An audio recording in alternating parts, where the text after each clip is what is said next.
Selamat pagi dan salam sejahtera bagi kita semua. Halo semuanya, apa kabar? Semoga kalian semua dalam keadaan sehat ya. Nah, di pertemuan kita kali ini, kita akan membahas materi berikutnya, yaitu tentang teks fabel.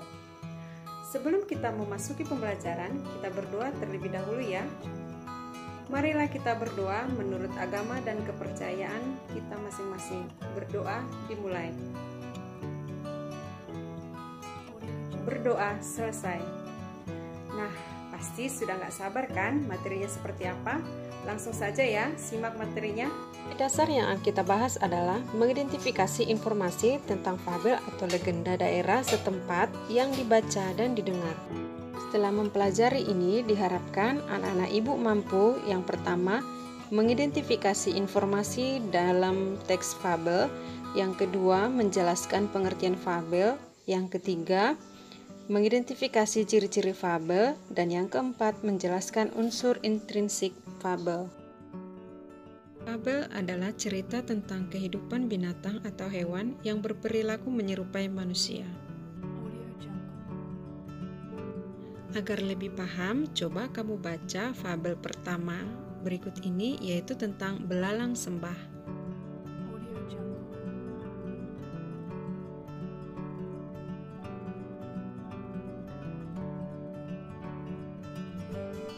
Setelah membaca contoh fabel belalang sembah tadi, ayo kita kenali ciri umum fabel. Yang pertama, tokohnya binatang bisa berbicara seperti manusia.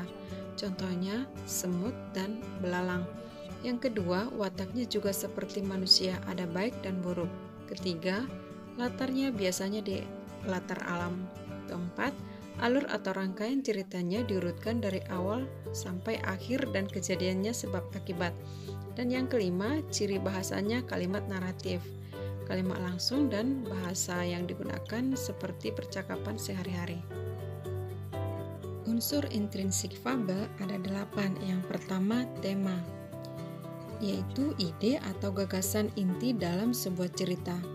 Yang kedua, tokoh, yaitu merupakan pemeran atau pelaku utama dalam cerita.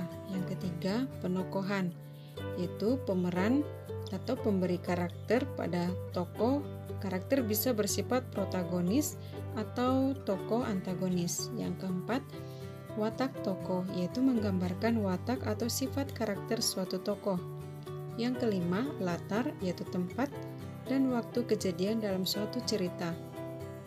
Yang keenam, gaya bahasa, yaitu bahasa yang digunakan variatif, ekspresi, dan menggunakan percakapan bahasa sehari-hari, bukan menggunakan bahasa formal.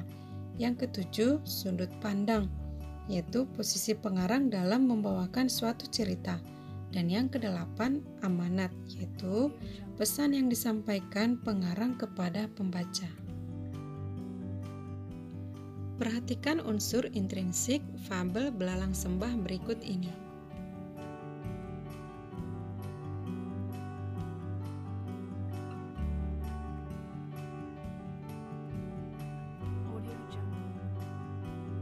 Setelah memahami unsur intrinsik fabel, bacalah fabel 2 berikut ini. Kemudian kerjakan tugas untuk mencari unsur intrinsik. Sesama saudara harus berbagi seperti contoh yang sudah Ibu berikan sebelumnya. Demikian pembelajaran kita kali ini. Semoga bermanfaat dan ingat, tetap jaga kesehatan dan semangat belajar.